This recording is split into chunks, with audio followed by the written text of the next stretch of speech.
Kembali lagi bersama gua Sender di modul Trade with Sender. Jadi di modul kali ini gua akan bahas tentang on-chain indicator yang bernama liquidation heat map. Jadi liquidation heat map itu adalah visualisasi yang menunjukkan area harga di mana konsentrasi posisi leverage tinggi ya kayak long ataupun short itu berpotensi ya dilikuidasi gitu. Jadi ya ini masih dalam konsep ya dinamakan ya SMC atau smart money concept sebenarnya. Jadi liquidation ini kan sebenarnya mirip magnet ya bisa dibilang. Jadi ketika ada liquidity ya atau liquidation itu bisa act as a magnet gitu. Jadi harga bisa berpotensi ditarik ke area tersebut gitu. Kenapa? Ya itu bisa dinamakan dengan SL hunt atau liquidity hunt gitu yang seperti gue udah bahas di modul-modul yang sebelumnya gitu, yang di bagian smart money concept. Karena pada dasarnya ya smart money itu sering memanipulasi harga pasar agar trader retail terkena liquidation. Biar mereka bisa apa? Mereka bisa nampung barang retailnya kan atau mereka bisa jual barang mereka ke retail, seperti itu. Jadi untuk manfaat liquidation heat map, di sini gue kasih 3. Yang pertama antisipasi volatilitas ya. Jadi liquidation heat map ini bisa mendeteksi ya area rawan pergerakan harga tajam akibat likuidasi. Maksudnya gimana? Jadi liquidation heat map ini bisa nunjukin kita ya area mana yang rawan terkena liquidation gitu. Misal area 97.000 misal, itu ada potensi di hit gitu sama Bitcoin. Jadi kita bisa jangan taruh stop loss di sana, kita justru entry di area tersebut.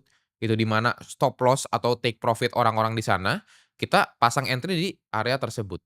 Gitu. Jadi kita harus menjadi kontrarian ya sometimes ya dari orang-orang yang retail trader gitu.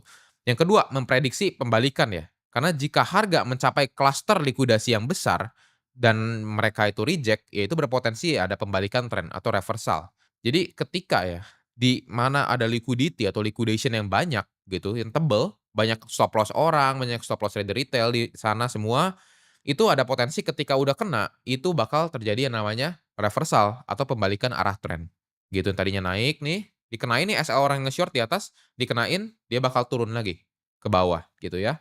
Selanjutnya, itu menemukan key level yang penting gitu. Karena ini bisa mengidentifikasi ya zona atau support resisten yang signifikan. Itu dengan cara apa? Dengan cara ya kita bisa cari ya liquidation mana, area likuidasi mana. Area mana yang jadi rame sebagai stop loss trader retail. Nah, itu bisa kita manfaatkan untuk posisi beli atau posisi untuk kita menjual. Seperti itu, mau long ataupun short. Selanjutnya itu ada resiko dari liquidation heat map ya. Jadi yang pertama itu bukan prediksi pasti karena nggak ada indikator itu kan namanya juga alat bantu ya. Jadi nggak ada satupun indikator yang secara pasti works atau bisa dibilang sebagai yang paling dewanya lah itu nggak ada ya. Jadi pasti memiliki kelemahan dan juga kelebihan masing-masing gitu. Jadi heat map itu adalah alat probabilitas bukan ramalan. Jadi kita nggak bisa ramal, oh ini bakal turun ke bawah, ini pasti naik ke atas. Itu nggak ada yang kayak gitu. Kita bukan dukun, ini adalah ya alat bantu gitu. Jadi bisa dibilang ya sebagai peta lah ya. Kayak peta, namanya juga heat map ya. Ada kata-kata mapnya. Jadi ini adalah peta yang bisa kasih lihat kita arah nih. Tapi dia nggak ngarahin kita secara langsung. Dia cuma ngasih lihat visualisasinya, oh mapnya tuh di sini ada A, ada B, ada C, ada D. Tapi dia nggak mengantarkan kita ke tempat tersebut. Harus kita yang eksekusi sendiri. Seperti itu. Selanjutnya, itu tidak selalu terpicu gitu. Maksudnya apa? Jadi tidak semua liquidation itu akan dimitigasi oleh harga. Walaupun 90% dari liquidation itu akan dimitigasi atau bakal di-fill atau bakal dikenain, ya sisanya ya itu nggak bakal dikenain. Kenapa? Karena ya nggak ada 100% yang pasti di financial market gitu.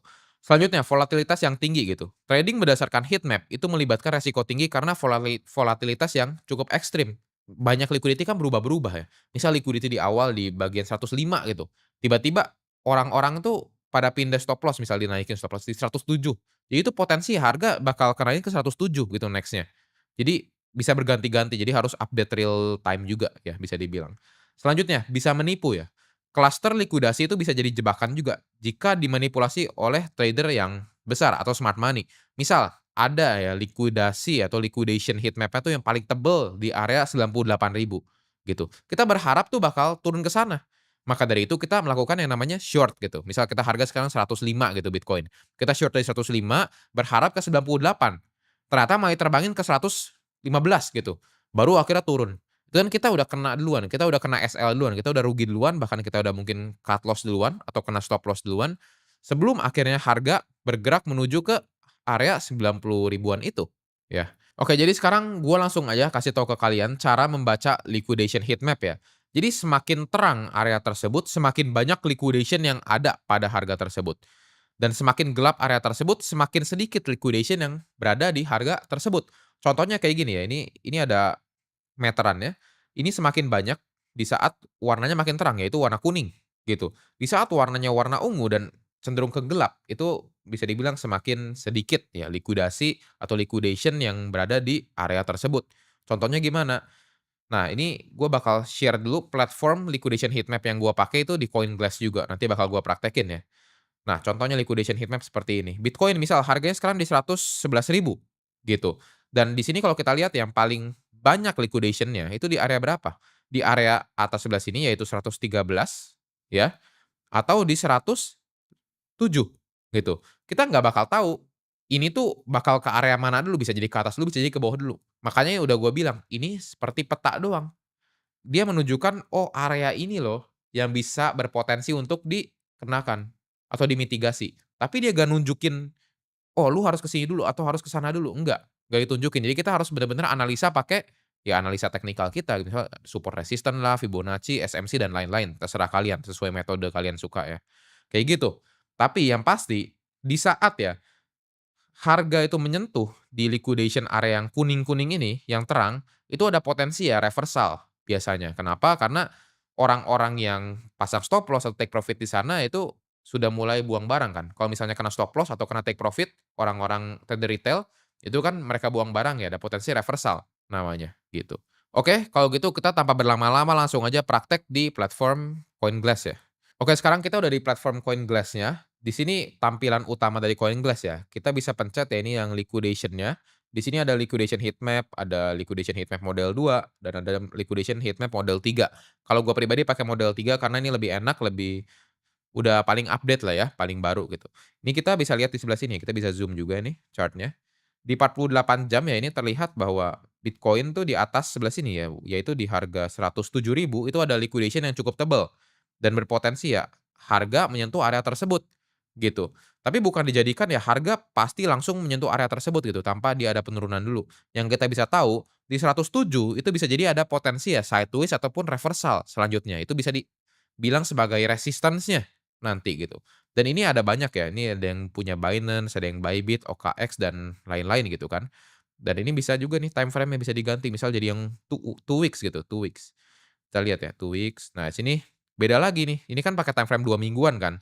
Jadi kita bisa lihat ya, oh ini liquidation yang paling tebal dalam 2 minggu terakhir itu di 111.000 gitu. Apakah Bitcoin bakal ke sana langsung? Ya kita nggak tahu. Ini kan yang tadi gue bilang sebagai peta gitu. Dia cuman kasih tahu ada sesuatu loh di sana gitu, ada liquidation besar, tapi dia nggak kasih tahu apakah bakal ke sana dulu atau bakal ke harga yang lain dulu. Tapi yang pasti di area tersebut, di area 111.000 ini ada yang bisa dibilang sebagai resisten yang cukup kuat gitu. Karena di saat ini di-sweep atau dikenain, dimitigasi, ya harga cenderung akan melakukan reversal biasanya, seperti itu. Oke, mungkin segitu aja untuk modul dari liquidation heatmap. Gua harap kalian cukup mengerti dengan on-chain indikator satu ini, karena ini menurut gua cukup penting juga ya untuk kalian pelajari. Kita akan bertemu lagi di modul-modul yang berikutnya.